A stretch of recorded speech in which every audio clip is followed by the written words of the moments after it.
Un cours en miracle, 159 chapitre 19.4a. Atteindre la paix. 4. Les obstacles à la paix. Comme la paix s'étend du fin fond de toi-même pour embrasser toute la filialité et lui donner le repos, elle rencontre de nombreux obstacles. Certains de ces obstacles, c'est toi qui tenteras de les imposer.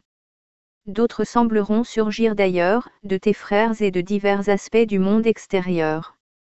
Or la paix les couvrira doucement et s'étendra au-delà sans encombre. L'extension de son but de ta relation aux autres, pour doucement les faire entrer, est la façon dont le Saint-Esprit accordera les moyens et le but. La paix qu'il a déposée, au plus profond de toi et de ton frère, s'étendra quiètement à chaque aspect de ta vie, vous entourant, toi et ton frère, d'un bonheur radieux et de la calme conscience d'une complète protection. Et tu porteras son message d'amour, de sécurité et de liberté à chaque frère qui s'approche de ton temple, où l'attend la guérison. Tu n'attendras pas pour le lui donner, car tu l'appelleras et il te répondra, reconnaissant dans ton appel l'appel pour Dieu. Puis tu le feras entrer et lui offriras le repos, comme il t'a été donné. Tu feras tout cela. Or la paix qui est déjà au plus profond de toi doit d'abord prendre de l'expansion et franchir les obstacles que tu as placés devant elle. Tu feras cela, car rien de ce qui est entrepris avec le Saint-Esprit ne reste inachevé. Tu ne peux, en effet, être sûr de rien de ce que tu vois à l'extérieur de toi, mais de ceci tu peux être sûr, le Saint-Esprit demande que tu lui offres un lieu de repos où tu te reposeras en lui. Il t'a répondu, et il est entré dans ta relation. Ne voudrais-tu pas maintenant lui rendre sa gracieuseté et entrer en relation avec lui? Car c'est lui qui a offert à ta relation le don de sainteté sans lequel il t'aurait été à jamais impossible d'apprécier ton frère. La gratitude que tu lui dois, il demande seulement que tu la reçoives pour lui. Et quand tu regardes ton frère avec douceur et gracieuseté, c'est lui que tu contemples. Car tu regardes là où il est, et pas à part de lui. Tu ne peux pas voir le Saint-Esprit, mais tu peux voir tes frères véritablement. Et la lumière en eux te montrera tout ce que tu as besoin de voir. Lorsque la paix en toi aura été étendue jusqu'à embrasser tout le monde, la fonction du Saint-Esprit ici sera accomplie. Quel besoin, alors, y aura-t-il de voir? Quand Dieu aura fait le dernier pas lui-même, le Saint-Esprit rassemblera toutes les grâces et toute la gratitude que tu lui as rendues et les déposera doucement devant son Créateur au nom de son très saint Fils. Et le Père les acceptera en son nom. Quel besoin y a-t-il de voir, en présence de sa gratitude? A. Le premier obstacle. Le souhait de s'en débarrasser. Le premier obstacle que la paix doit franchir, c'est ton souhait de t'en débarrasser. Car elle ne peut s'étendre à moins que tu ne la gardes. Tu es le centre d'où elle irradie vers l'extérieur, pour appeler les autres à entrer.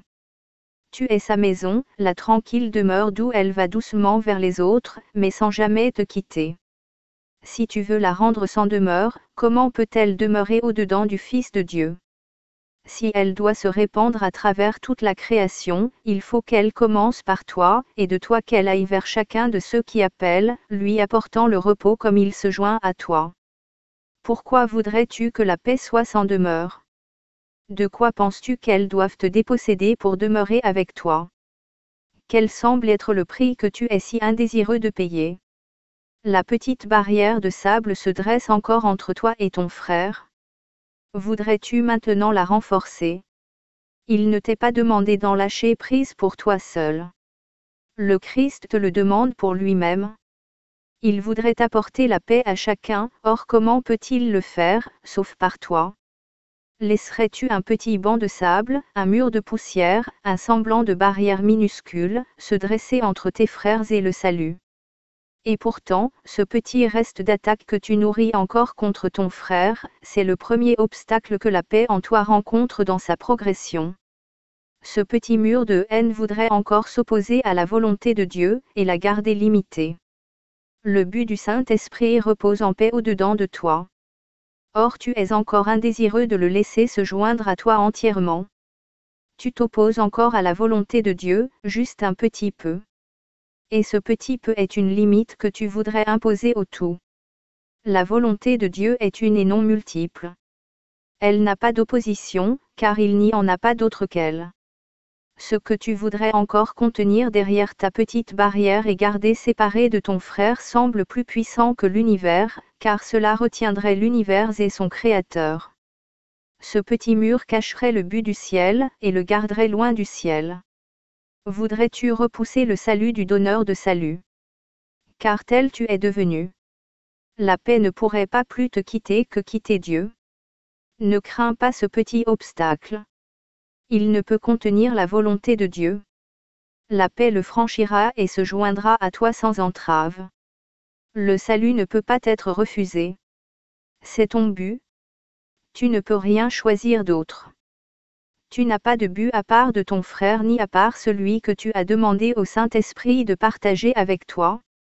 Le petit mur tombera si tranquillement sous les ailes de la paix. Car la paix enverra ses messagers de toi vers le monde entier, et les barrières tomberont devant leur venue aussi facilement que seront surmontées celles que tu interposes. Vaincre le monde n'est pas plus difficile que de surmonter ton petit mur. Car dans le miracle de ta relation sainte, sans cette barrière, chaque miracle est contenu. Il n'y a pas d'ordre de difficulté dans les miracles, car ils sont tous les mêmes. Chacun est une douce victoire de l'attrait de l'amour sur l'attrait de la culpabilité. Comment cela peut-il manquer d'être accompli, partout où il est entrepris? La culpabilité ne peut pas élever de réelles barrières contre lui. Et tout ce qui semble se dresser entre toi et ton frère doit tomber à cause de l'attrait auquel tu as répondu. De toi qui as répondu, celui qui t'a répondu voudrait t'appeler. Il a sa demeure dans ta relation sainte. Ne tente pas de te dresser entre lui et son saint but, car c'est le tien. Mais laisse-le étendre tranquillement le miracle de ta relation comme il t'a été donné vers tout ce qu'elle contient. Il y a dans le ciel un silence, une heureuse attente, une petite pause de joie en reconnaissance de la fin du voyage. Car le ciel te connaît bien, comme tu connais le ciel. Aucune illusion ne se dresse maintenant entre toi et ton frère. Ne regarde pas le petit mur d'ombre. Le soleil s'est levé au-dessus. Comment une ombre peut-elle te garder loin du soleil? Pas plus que les ombres ne peuvent te garder loin de la lumière dans laquelle les illusions prennent fin. Chaque miracle n'est que la fin d'une illusion. Tel fut le voyage, telle en est la fin. Et dans le but de vérité que tu as accepté, toutes les illusions doivent prendre fin. Le petit souhait insane de te débarrasser de celui que tu as invité et de le repousser, doit produire un conflit. Tandis que tu regardes le monde, ce petit souhait, déraciné et flottant à la dérive, peut s'arrêter et se poser brièvement sur n'importe quoi, car maintenant il est sans but. Avant que n'entre le Saint-Esprit pour demeurer avec toi, il semblait avoir un but puissant, le fixe et inchangeable dévouement au péché et à ses résultats. Maintenant il va errant sans but et sans raison, ne causant que de minuscules interruptions dans l'attrait de l'amour. Ce souhait qui est comme plume au vent, cette minuscule illusion, ce résidu microscopique de la croyance dans le péché, c'est tout ce qui reste de ce qui autrefois semblait être le monde. Ce n'est plus une implacable barrière contre la paix. Son errance inutile prête à ses résultats une apparence encore plus erratique et imprévisible qu'auparavant. Or que pourrait-il y avoir de plus instable qu'un système délirant rigoureusement organisé? Son apparente stabilité est la faiblesse qui le pénètre, s'étendant à tout. La variabilité qu'induit ce petit résidu ne fait qu'indiquer ses résultats limités. Quelle puissance peut avoir une petite plume devant les grandes ailes de la vérité? Peut-elle s'opposer au vol d'un aigle ou entraver la marche de l'été? Peut-elle interférer avec les effets du soleil d'été sur un jardin couvert de neige? Vois avec quelle facilité ce brin est soulevé et emporté au loin pour ne jamais revenir, et sépare tant avec joie et non regret. Car ce n'est rien en soi et cela ne représentait rien quand tu avais une foi plus grande en sa protection. N'aimerais-tu pas mieux saluer le soleil d'été plutôt que de regarder fixement un flocon de neige disparaissant, tout en frissonnant au souvenir du froid de l'hiver? Ah, l'attraction de la culpabilité.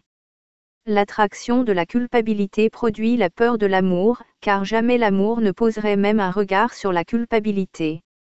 C'est la nature de l'amour de ne regarder que la vérité, car là il se voit lui-même, avec quoi il voudrait s'unir dans une sainte union et dans la complétude. De même que l'amour doit regarder passer la peur, de même la peur ne doit pas voir l'amour.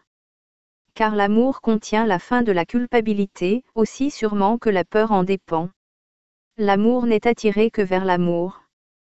Parce qu'il passe complètement sur la culpabilité, il ne voit pas la peur. Parce qu'il est sans la moindre attaque, il ne pourrait pas avoir peur. La peur est attirée vers ce que l'amour ne voit pas, et chacun croit que ce que l'autre regarde n'existe pas. La peur regarde la culpabilité avec exactement le même dévouement que l'amour se regarde lui-même. Et chacun a ses messagers, qu'il envoie et qui lui reviennent avec des messages écrits dans la langue où leur envoi fut demandé. Les messagers de l'amour sont envoyés doucement et reviennent avec des messages d'amour et de douceur.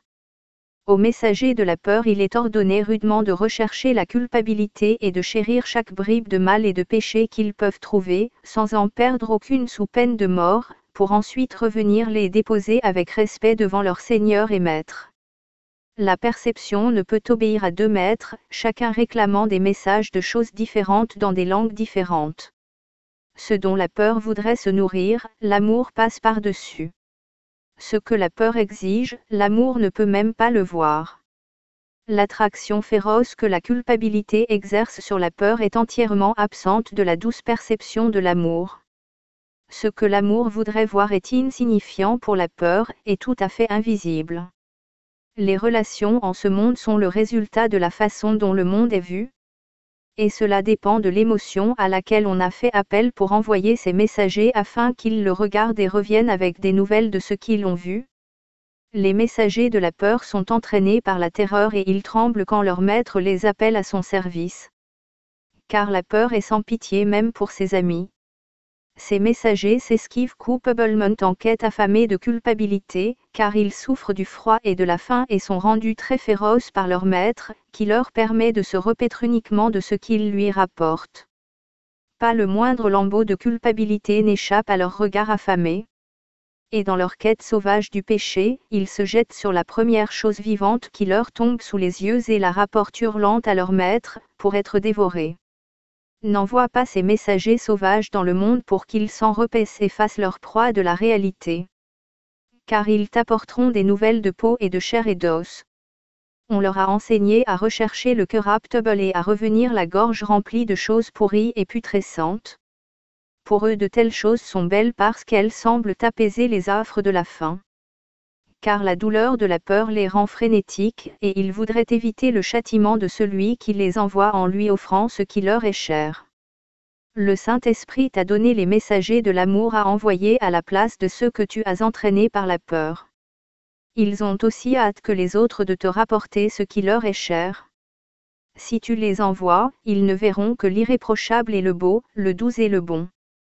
Ils mettront autant de soin à ne pas laisser le plus petit acte de charité, la plus infime expression de pardon, le plus petit souffle d'amour échapper à leur attention. Et ils reviendront avec toutes les choses heureuses qu'ils auront trouvées pour les partager avec toi avec amour. N'en aie pas peur. Ils t'offrent le salut. Leur message parle de sécurité, car ils voient le monde bon. Si tu envoies seulement les messagers que le Saint-Esprit te donne, ne voulant pas d'autres messages que les leurs, tu ne verras plus la peur. Le monde sera transformé sous tes yeux, lavé de toute culpabilité et doucement coloré de beauté. Le monde ne contient pas de peur que tu ne lui aies imposée. Et pas de peur que tu ne puisses demander aux messagers de l'amour d'enlever, et y voir encore. Le Saint-Esprit t'a donné ces messagers pour que tu les envoies à ton frère et qu'ils te reviennent avec ce que voit l'amour. Ils t'ont été donnés pour remplacer les chiens affamés de la peur que tu envoyais à leur place. Et ils vont de l'avant pour signifier la fin de la peur. L'amour aussi dresserait un festin devant toi, sur une table couverte d'une nappe immaculée, dans un jardin tranquille où l'on n'entend jamais d'autres sons que des chants et de joyeux et doux murmures. C'est un festin qui rend honneur à ta relation sainte et auquel chacun est accueilli comme un invité d'honneur. Et tous ensemble, dans un instant saint, comme ils se joignent en douceur à la table de communion, remercient Dieu pour ce repas. Et là je me joindrai à toi, comme je l'ai promis il y a longtemps et comme encore je le promets. Car dans ta nouvelle relation, je suis le bienvenu. Et où je suis le bienvenu, je suis là. Je suis le bienvenu dans l'état de grâce, ce qui signifie que tu m'as enfin pardonné. Car j'étais devenu le symbole de ton péché, et ainsi il fallait que je meure à ta place. Pour l'ego, le péché signifie la mort, et ainsi l'expiation s'accomplit par le meurtre. Le salut est considéré comme un moyen par lequel le Fils de Dieu fut tué à ta place. Or est-ce que je t'offrirai mon corps, à toi que j'aime, connaissant sa petitesse? Ou t'enseignerai-je plutôt que les corps ne peuvent nous garder séparés? Le mien n'avait pas plus de valeur que le tien et n'était pas un meilleur moyen pour la communication du salut, mais non sa source. Personne ne peut mourir pour personne, et la mort n'expie pas le péché. Mais tu peux vivre pour montrer qu'elle n'est pas réelle. Il semble bien que le corps est le symbole du péché tant que tu crois qu'il peut obtenir ce que tu veux. Tant que tu croiras qu'il peut te donner du plaisir, tu croiras aussi qu'il peut te faire souffrir. Penser que tu puisses être satisfait et heureux avec si peu, c'est te blesser toi-même, et limiter le bonheur que tu voudrais avoir, c'est faire appel à la douleur pour remplir tes maigres réserves et rendre ta vie complète. Voilà la complétude, aux yeux de l'ego. Car la culpabilité s'infiltre là où le bonheur a été enlevé, et s'y substitue. La communion est une autre sorte de complétude, qui va au-delà de la culpabilité, parce qu'elle va au-delà du corps.